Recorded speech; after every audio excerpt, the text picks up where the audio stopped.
Well, Susanna, thank you so much for being here with me on the Entrepreneurial Success Podcast. I am so excited that you're here because this is the first time, I have to say, I've got somebody on the podcast who is going to talk to us about course creation. And in particular, I'm sure that so many of the audiences have been thinking about it, but it has been overwhelming and they all go like, oh my gosh, I don't know how to do it. So for those of you listening, stay tuned because this episode is going to rock your world. Susanna, before we get started, why don't you just introduce yourself to the audience and tell us a little bit about what you do? Hi, thanks so much for having me here, Henriette. And yeah, my name is Susanna Reay. If you're wondering how to pronounce my surname, just think of sun rays, is how I like to go about it. And what I do is online business strategy, which is really about how to elevate your business online. So this can absolutely involve things like course creation or high value service offers, because ultimately, at the end of the day, many of us, and particularly those of us who are a little more introverted like myself, we don't want to be trading time for money and being locked in that sort of circuit the whole time because we want to enjoy life too. So I aim to help you enjoy your life more with more income and impact. I love that. And you and I already had a conversation before this recording, and there's so much of what we both do that is in sync with each other. And I think this is why I'm so excited to have you here because, not just are you going to share some amazing tips with us, but also there's so much that we are going to talk about, which is very much in sync. You've got your examples, I've got my examples, and we're going to bring that all to light here for the audience. But the one thing I always ask is, how did you get started in business? What was that pivoting moment for you where you went like, this is it, this is what I'm going to do? And how did that evolve over the years to where you are now? Yeah, well, there's quite a complex backstory to my life, and to say it really fast, it's involved a lot of travel. I've lived across 3 continents, 20 cities across my lifetime, and this has actually meant that a lot of my natural friendships, connections, networking has happened online. And 5 years ago was a point when my husband and I decided we were going to return to the UK, so repatriate. We'd been abroad for 15 years in different places. Both my daughters had been born abroad.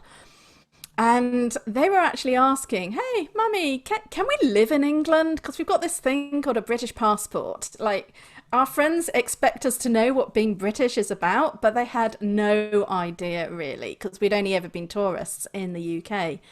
And it was at this point we went, okay, we'll come back to the UK. And from all my work in the past, and I'd set up several different businesses.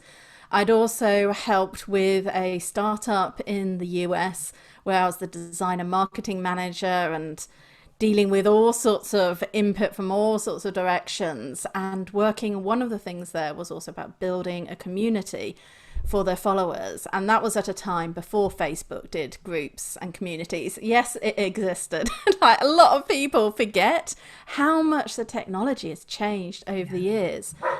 So it was at this point we said, we're going to repatriate. And I was like, great, because I want to start my own business, actually really focusing on helping those entrepreneurs wanting to start up but not be constrained to a geographical location, because that was something I'd also realized all along my way in terms of when I was helping people with their strategies. I was naturally telling people, like in the expat world that I was part of, and I was talking to partners who might have followed as a trailing spouse. And they're saying, yes, but I can't do anything. I can't work. And I'd be like, oh, no, you could set up a business doing this. And what's your passion? Oh, we could do it that way. And they would be, eyes opening and little sparklers going off. And it was at that point when all these friends were then saying, you should totally be doing this as a business. And I actually then thought about it and went, yeah, absolutely. I love doing this. I love connecting with lots of different people who have amazing ideas. So when we got back to the UK, that was it. I was like, this is what I'm going to do. And for the past 5 years, I've been building that very same business. I love it. And I love how you Nothing held you back, even though you were traveling so much and you were all abroad doing the different things. That didn't even stop you then. You still then created different businesses, but that evidently led you to where you are now, back in the UK, still doing online businesses. But it's a passion that you followed, and it's something that's always been there with you. You didn't let anything stop you. You just went for it. And I think that is so motivating in so many ways, to see that somebody is just going, hey, this is my life, but I'm going to make the best of it regardless. I'm going to have my own business. And you did it. Yeah, and one of my big whys actually behind also wanting to do it is I've got two daughters, and I'm fighting the mission for gender equality in my lifetime is what I want. And some of that is showing that women can be great business owners, set up and have the flexible lifestyle that we want to look after our children. And the greatest joys was about, I think, gosh, how long? I think we'd been back about 2 years. And I got a little text message. My younger daughter, she was at school and they were studying marketing. And what happened is they had to look up and draw a logo of a company they admired. And now I'm like going, because even thinking about it, because she sent me a text message and went, Mummy, what's the logo of your company? Because I want to use your company because I really admire what you're doing. And that just, it still brings a lump to my throat, but that is my bigger purpose, to show the next generation that you can do anything you put your mind to. Yes, it takes hard work. Consistency, focus is not an easy path. It's way easier going to work for someone. But if that isn't in your genes, the genetics of wanting to do that, then taking the entrepreneurial route is absolutely doable, and you can just inspire people around you, and that's just huge, basically. Yeah. And I love the fact that, even though you're inspiring other people as well, the example you're setting for your daughters is incredible. And without a doubt, they're going to become entrepreneurs of their own one day. They're going to go on their own journey because they've seen you do it. You've inspired and motivated them.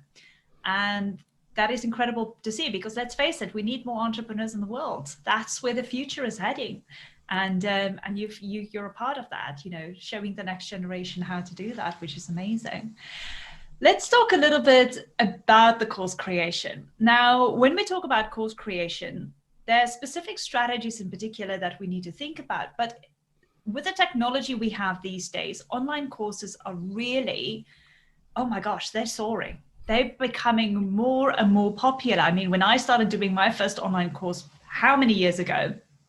It was the weirdest thing to be able to do a course online. But I think, from our point of view, realizing that we can utilize technology and create online courses is going to be a huge benefit for your business. However, there are so many things that we need to keep in mind. So what makes a course really great? The main element for courses that really get success and go viral and people want to do are courses that have specific actions on every lesson. And I'm not saying multiple actions, but one action per lesson that people really feel empowered that they can do. When people start creating courses and throwing an awful lot of information and excess information in there, what happens is the students just get into this bigger and bigger sense of overwhelm, and then even forget what you might have asked them to do. So the most successful courses definitely have a key action that you want your students to take as a result of every lesson. If you're just giving information and they do nothing, they're not going to have the transformation you're promising that they will achieve when they've completed the course. Yeah. And this is where less is more basically comes in, because I find as well, when I started creating my first course, oh my gosh, I wanted to provide so much information. I really wanted to give so much value in the course, But when I started creating the course, I even myself got a little bit overwhelmed with the information and even a little bit unclear and felt a little bit like, oh my gosh, this is all over the place. And then I thought, if I felt like that, oh my goodness, how's my students going to feel? So took some of the stuff away and just made sure, like you said, that there's a call to action on every lesson. And it was just clear and simple what they could learn, but also how they can use that and implement it for themselves. Yeah, absolutely. And if somebody is running a slightly larger course, because you obviously courses come in all shapes and sizes, but it's also really important for the trainer to remind the students why they're doing the course and what the end transformation is, because there's always that sort of mucky middle where you're normally diving down into the harder work as the trainer. And this is why there's a statistic out there saying that 70% of people who buy courses never finish them. Yeah. And it's normally down because the trainer has not put in enough nurturing, engagement, and motivation really to help the people through those difficult points. Because whenever we step out of our comfort zone and learn something new, so we're moving into that learning zone, it's tough. It's hard for all of us. So, whenever I learn something new and, you've got to get past that pain barrier. And then once you do, you start sailing again. And that's where, as the host of a course, you've got to learn to recognize where are those sticky moments, if you like, in the course, and what can I do to alleviate it? Yeah. And I think for everybody listening here now, they're going like, yes, okay, that's great. That's great. I want to create a course. But from your point of view, who makes a great course creator? So I actually think the best course creators are those who really take time to listen to their audience and ask their audience what they want. Because if you get very wound up in your own ideas, idealism, then it's unlikely your course is going to give people what they need. So for me, it's about the research element up front, so you really understand. And in fact, I wouldn't encourage anyone to start creating a course without doing a significant amount of market research first to really understand. Because once you know there's people asking for what you have to offer, then you'll make a great course for your people, because you'll understand the journey they want to go on, not the journey that you think they should go on. That's quite different. And the people who've struggled selling their courses, and I've had clients who come with me and said, I've tried selling my courses in the past and it's just been a flop. I've had one or two people, that's it. And I didn't feel very happy. And a lot of this as well is down to the preparation up front. So if you're happy to put in the work and create a framework for your course, so before you start recording the first lesson, you can see generally what is happening every step along the way. So you can go, yes, I know I'm giving this information for this reason. So I guess in personality, you do need to have a certain attention to detail basically in that, because if you're just like a big ideas person, say, oh, it'll be amazing, it will just work, that could work with a live event where your whole energy will pull people along. But for course creation, you've got to have that right energy to motivate through the screen, and that's slightly different. Yeah. And I'm going to use myself as an example. Hands up, when I created my first course, I didn't do any marketing research up front. I knew what I wanted to create it because everybody needs it. Everybody wants to know how to start an online business. Everybody wants to know what the strategies are about, how to do Facebook ads, how to set it all up. And I created what I thought was a brilliant course.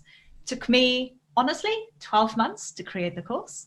Wow. And partially because I didn't do the research up front. So I was constantly on the back foot trying to figure out what it is that I needed to put in the course. And my heart wasn't in it, which is why I procrastinated so much putting the course together. And then when it was finally done, I was relieved, exhausted. I put it out there and nobody bought a thing. because I didn't do any marketing research and I didn't do the proper marketing. So hands up, I made that mistake. I'm not proud of it, but you know what? I learned a heck of a lot and I will not make those mistakes again.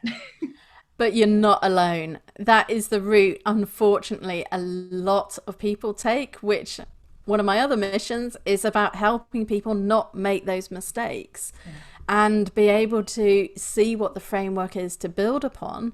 And that also, another top tip here is please don't create a course until you have worked on with people one-to-one first. Because unless you've had that sort of flexibility of working with people on that one-to-one space, you're not going to be able to see the general questions that always come up in that field. So a lot of people are really attracted to, oh, I'll create the course and then I'll just earn passively. Passive income is a lie. It's a myth. It doesn't exist. You still have to market and sell, talk about your course once you've got it. But a lot of people fall down because they've gone straight into thinking, I'm going to start my business and it's all going to be on courses, but they haven't understood their audience. And that's where the one-to-one work, even if it's only 5 or 10 people to begin with, work with those people closely, make a note of all the questions they're asking, and then you create the course to answer those questions because you validated it. You know it's going to sell, because if one person's got those questions, it's guaranteed at least 100 others are going to have the same questions. Yeah, and it's very true, because that's what I did. I started working then after the flop of my first online course. I started working with a lot more one-to-one clients, and that's where I got to learn so much more about them, but also about my capabilities and my skills. So I created my second course, and that went brilliantly. I mean, I started selling them so quickly that I was like, oh my gosh, where's this been all this time? But it is because I did work with one-to-one clients in the beginning, working with them, understanding them, getting those questions, and then incorporating that in my second course. So it works. Honestly, if you want to know the mistakes we've made in business and learn from our mistakes, then this is a great tip that Susanna has just given you. Start working with one-on-one clients first, get to know them, and then only go and create a course with that information that you've worked with them on. So how do you set up then a course for success? Because there's setting up a course my way, not having any idea what you're doing. And then there's obviously setting up a course for success. What are your tips, or what can you tell us about that? So I've got, and if you're watching on the video aspect, I'm looking down at my notes because I've got 8 simple points that I like people to focus through. And the first we've already covered, which is get talking about what you're passionate about on social media and give value to grow your audience, because this will start giving you feedback to see whether there's an interest in what you're passionate about with other people. And then the second side of this is to listen carefully to what people are asking you. What do they want to learn? So whether it's an Instagram post or a YouTube video, or it's in Facebook in a community, and this doesn't necessarily have to be your own community. You might be in another general interest community that you serve, and you can see the types of conversations going on. So for me, this is someone who I call a secret squirrel. You go into these communities and you sort of go around and you gather the nuts of information and wisdom and just gather them, go, yes, I can see people are interested in that. And then what I would do is, with that, in point 3, I would create a mini free offer that addresses a tiny part of the full solution that you can provide. So this mini offer should still be absolutely chocker full of value. In your head, it should be like $100 value. It shouldn't be just a bit of a white paper or a throwaway or something. It's got to have some real valuable content, because the purpose of this, remember, is to ensure that your idea, you're validating it. And that is really, really important. And then point 4 in this stage is you share this offer in exchange for an email. So you're growing your email list. You're not just having it open to anyone. This is really critical. A lot of people struggle and they think, oh, but I want loads of followers on Instagram, on Facebook, on LinkedIn, lots of connections. But if you're not gathering the email contacts of people interested in what you do, you basically won't have a business, because if Facebook goes down, it does on occasion around the world, and these things, you've lost all your followers and you'd have to start from scratch. So point 4 is definitely do this in exchange for an email. Then point 5, I would encourage you to get active in networking groups and communities and become naturally part of the conversation. So you're not selling your course and things at this point, but you are getting known as an expert. So you're just giving value in the same way. Make sure it's a community who's probably going to be interested in the end result that you provide. And only at this point, at point 6 out of my 8, I'm telling you that you can start developing your course framework. And that is when you want to start with by stating the end result when people sign up. But I don't want you to start recording at point 6. This is literally just writing down your framework. What is that final goal you're going to take people to? What is the finish line? Can people visualize what that finish line looks like? That is super important.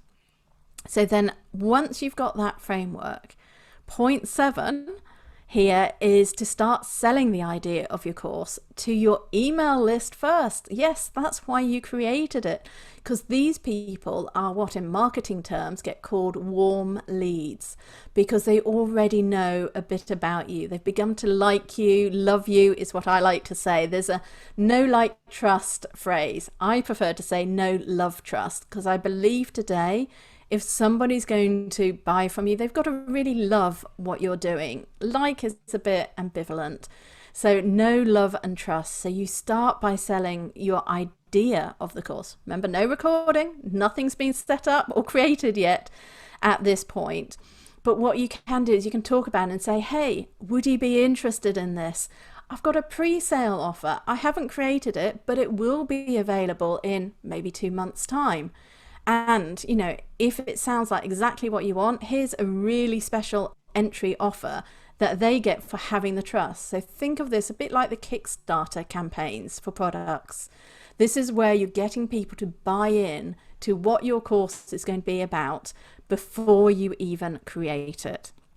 Then once you start getting that interest and some money down, only at that point, because you now have paying clients, so you've got those people, the sales become easier because you now have belief in your course and the transformation because other people are believing it.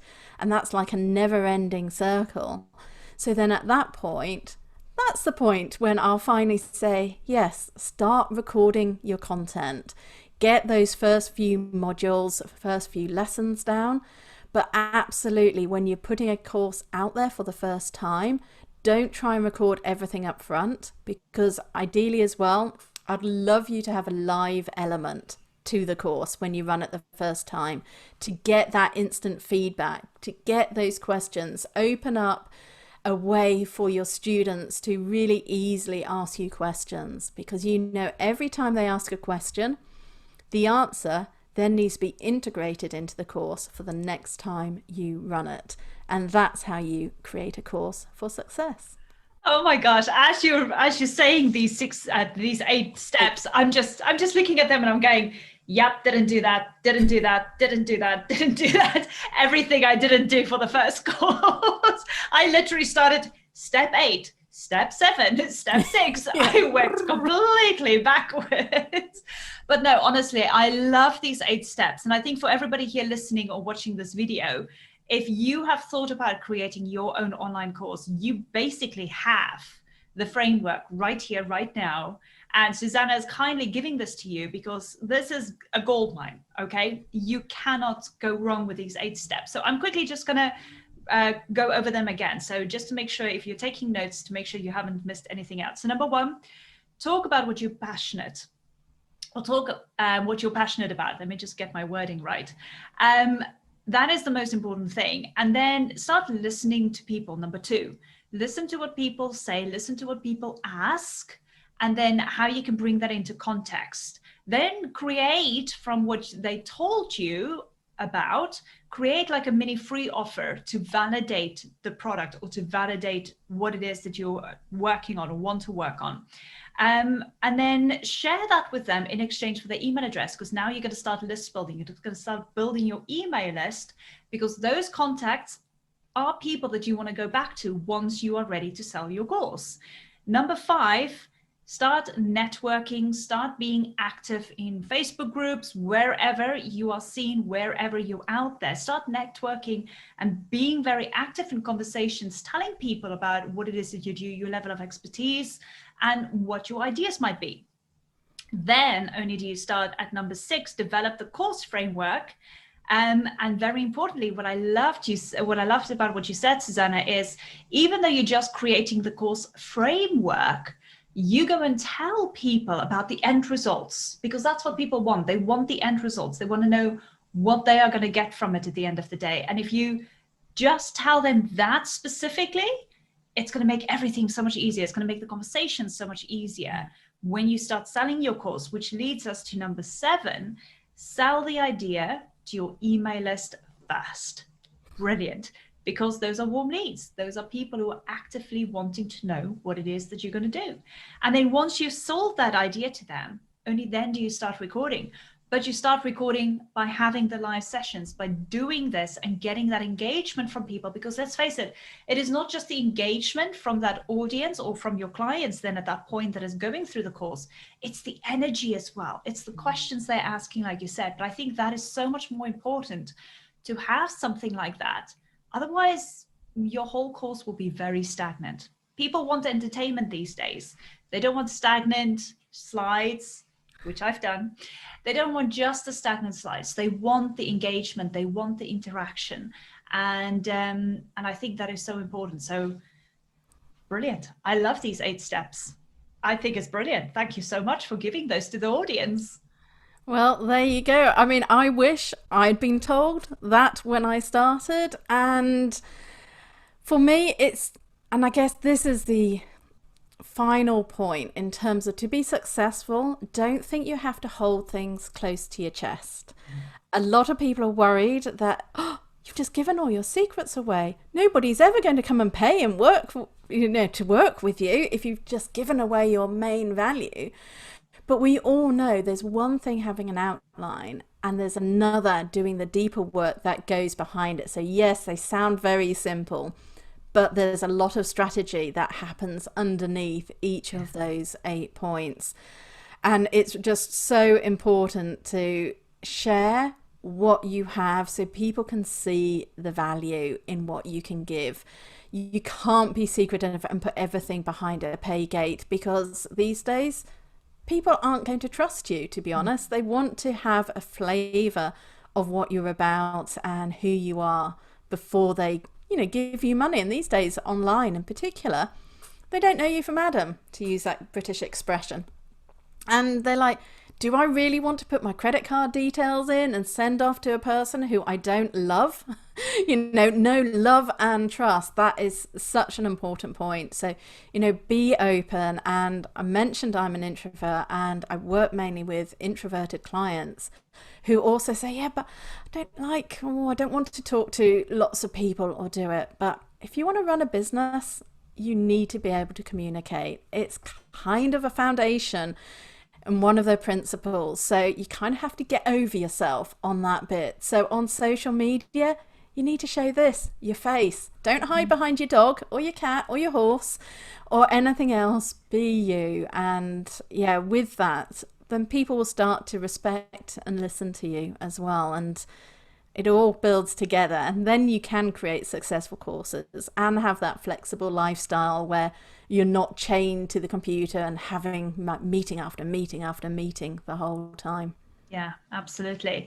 The one question that I also want to ask you is, even though we've given them an amazing framework, so the audience now, I'm sure everybody's so excited, they've made the 8 steps notes and they're going like, oh, I want to start doing this, I'm ready for it.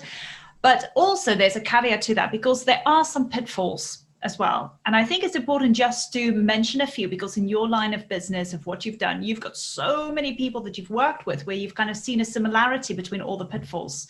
And we might have mentioned a couple before, but if we can just tweak out the main pitfalls so that the audience listening to it can go, okay, I need to look out for that. I need to look out for that. So when they do hit that pitfall, they go like, okay, what can I do to get around this? So are there a couple that stand out that you can mention? Definitely. And one of the biggest is getting stuck in the endless sort of rabbit hole of research. So I see a lot of people when I say, yes, you need to do market research, and then they get stuck there.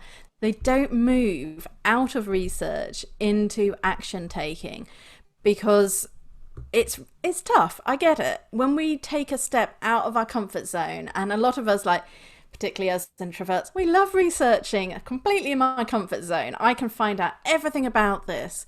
But if you're not then taking those next steps to then move forward with your business, that is where I see a lot of people get stuck. So they're going, yes, I'm still researching it. I'm not quite sure what I'm doing.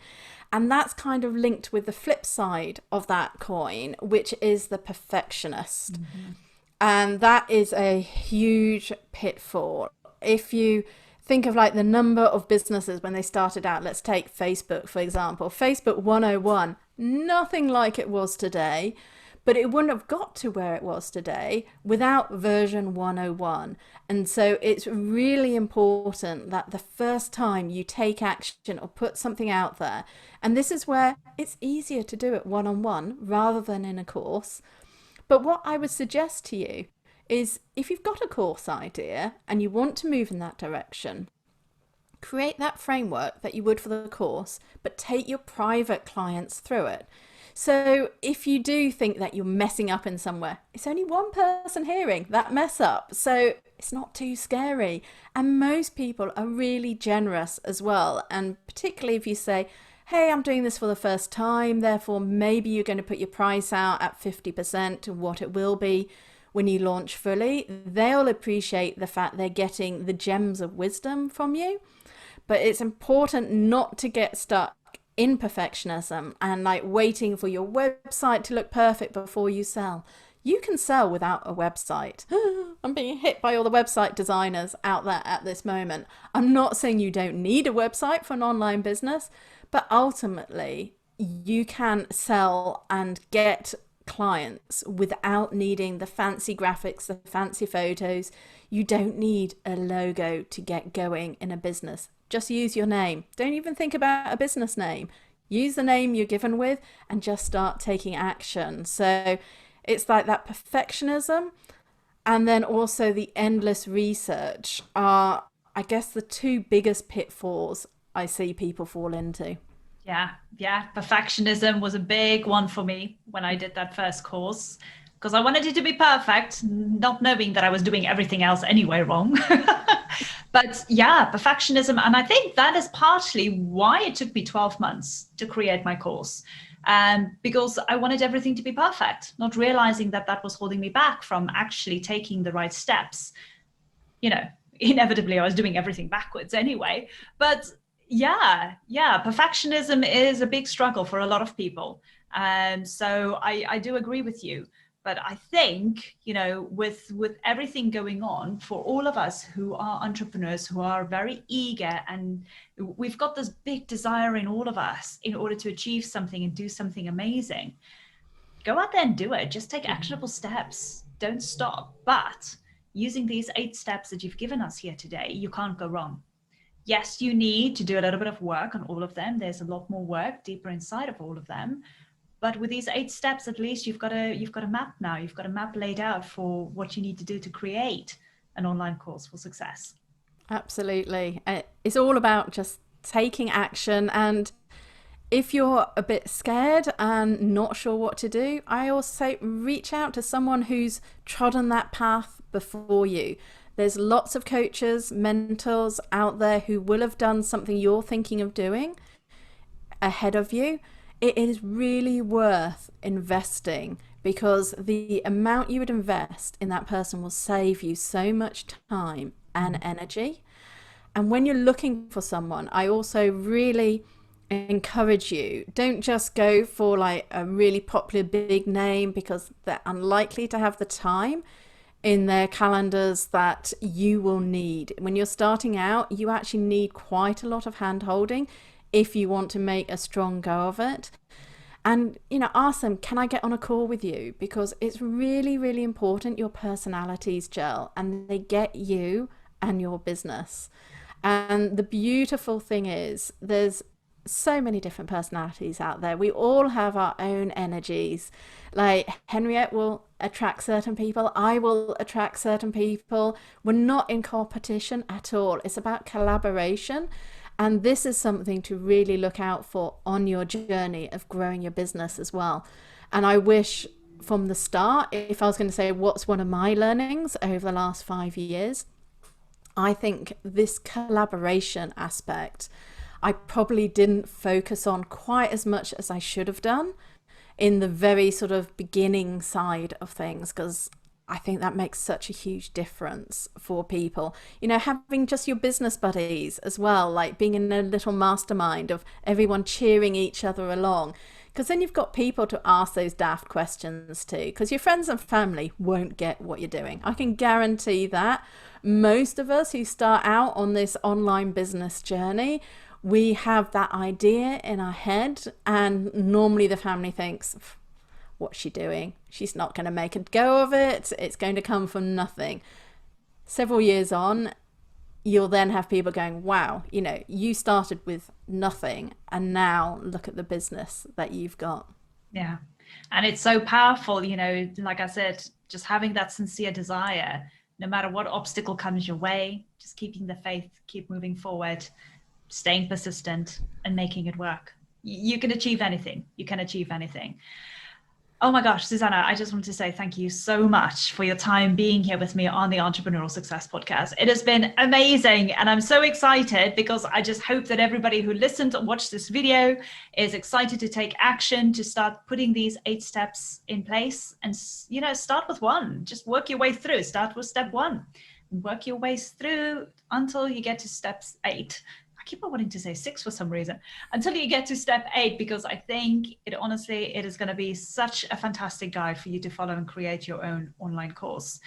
But however, you have got an amazing free template for the audience as well. So if they need a little bit of hand holding, they can obviously use this template. Tell us a little bit about that. So it's very simply called my course creation template. And it's a deceivably simple looking Excel file. Now, I'm not a huge fan of spreadsheets. I'm going to put that out there right now. But when you're creating the framework for your course and wanting to know what to do where, this template, I give you the prompts of what you should be thinking about and the type of things you need to be collating. And this is all before you start recording. So as you're working through these 8 steps, you can absolutely just start filling it in, and then with time, it will grow. So it looks deceptively simple, and I have it that you can download it. I've got a little video which walks you through as well, so you can understand what the columns are about.